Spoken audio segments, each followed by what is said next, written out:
Say hi, everyone. My name is Princess Adeyinka Tekenah. I am the founder and chief happiness officer at Happy Coffee. Happy Coffee is an indigenous Nigerian coffee brand and coffee solution company.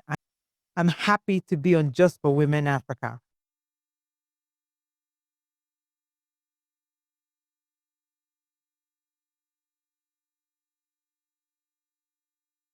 Why did you start Happy Coffee back in 2015?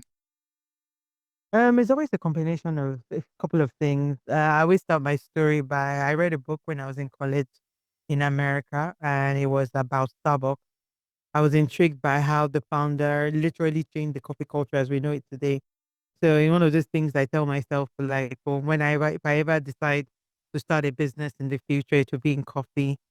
And I finished school, came back to Nigeria. I was doing a bit of work, and I think I was at a crossroad where I wanted to decide if I was going into corporate Nigeria or I was going to start a business.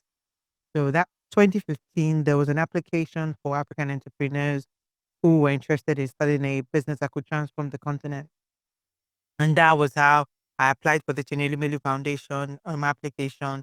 And I got selected as one of the first 1,000 Africans to receive 3 months training and $5,000 to start a business. And literally, that was how Happy Coffee was born.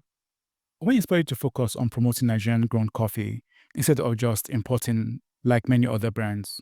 So it's a combination of three things. Number one, when I started my business, I had also done prior research that Nigeria was growing coffee at a point in our history. And having lived abroad as a student, one of the things that you enjoy in the American culture is the coffee culture as well. So when I moved back to Nigeria, I thought to myself, it would be great for Nigerians to have access to local coffee as well. But so I found out that Nigeria had been growing coffee, but we're drinking imported coffee. I also felt that Nigerians could have access to a gay cup of coffee. So a combination of all of this was what led me to promoting Nigerian coffee as well. Because like I said, from further research, I found out that a lot of the coffee that we were growing was going to waste. So obviously there was a lot of post-harvest waste in Nigeria. And those were the founding principles of how we began to create structure and strategy around Nigerian coffee to what it is today. What was the first major breakthrough moment that told you Happy Coffee was on the right track?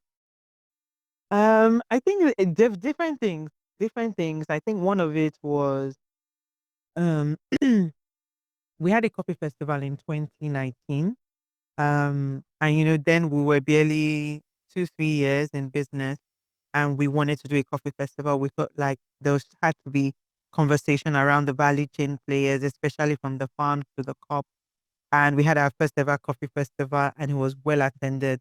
I think those are one of the moments for me as a business owner or as a founder, that I knew that the Nigerian coffee conversation was growing and somebody needed to drive that conversation. So all of that, I think the festival was the first time that I knew that we had something on our hands. Because up until then, people assumed that Nigerians didn't drink coffee. So they didn't expect that Nigerians going to turn out for a coffee festival. Many people don't even know Nigeria grows coffee. What's unique about Nigerian Arabic coffee compared to other origins like Ethiopia or Brazil? I think I don't like to compare coffee because all of us who are in the industry know that the varieties that we have from different regions are just the differences that we have as a whole. Meaning that coffee from Ethiopia would taste better or different than coffee from Brazil, so to speak, because it's like wine.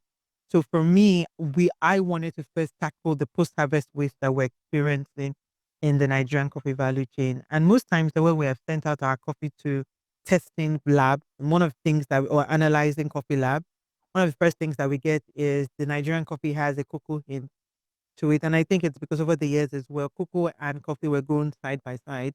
And I would also like to always share that 22 states in Nigeria grow coffee, but unfortunately, most of the coffee we drink into our country is imported. But like I said, coffee in Nigeria, it can be same as coffee in Ghana. It's just that it's just different soil and different harvesting method of it. And obviously roasting methods are different.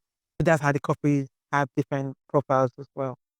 As a startup, you have mentioned funding has been a challenge. How did you navigate that and keep the business running since 2015? I think for any startup in Africa, finance and funding is obviously a general problem, which is not It's not peculiar to Happy Coffee. But obviously, even being a female founder makes it even harder because statistics show that women are the least in category in terms of raising funding. But for me, I think we up until year 10, we were bootstrapping our business. So that means that every fund or income that we generated, I always will plow back into the business. I also was able to apply for some grants, along the journey, excuse me, sorry, because traditional funding wasn't available to me when I was playing in a sector that wasn't popular in Nigeria. So what happened was the banks were not ready to fund a business like mine in the coffee value chain. So lots of times I had to apply for grants as well. That's kind of helped me grow the number. And because we've also grown in number, we're able to also double up on our revenues as well, which we just plow back in the business. So those are some of the ways we were being able to, keep up at it. Yeah. What has been the toughest challenge in building a coffee brand in Nigeria, and how did you overcome it?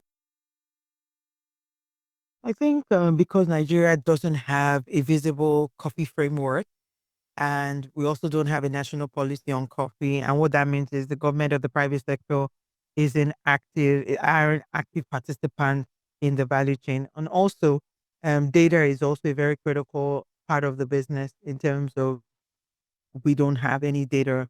So those were the areas that made it hard for me to pivot as quickly pivot as quickly compared to some other regions as well. So those are some of the challenges. But for me, I look at resources.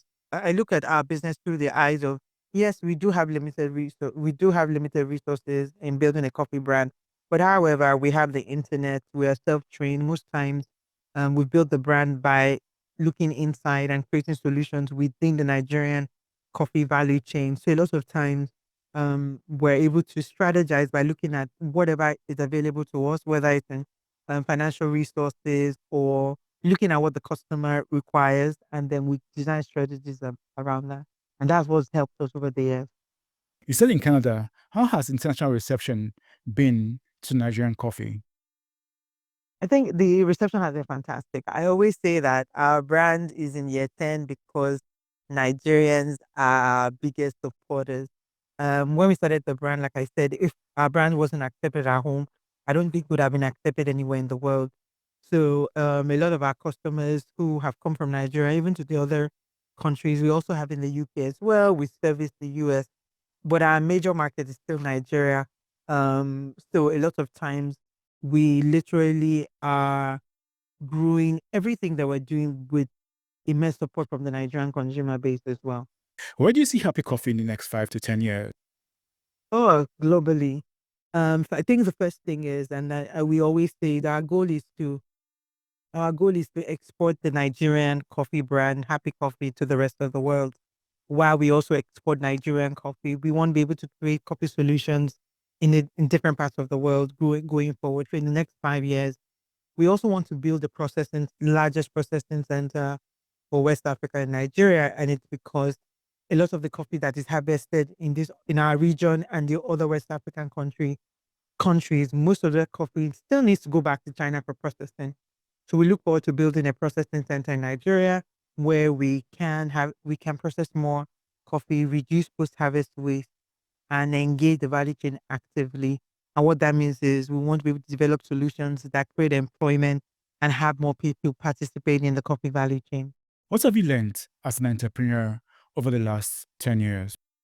Sure enough, I always say you need to show up, especially if you are in Nigeria or in Africa as a whole, based on everything that we have to deal with. I think that showing up is the hardest, but I think it's the most rewarding as well. And showing up sometimes is just even being able to be there for your brand.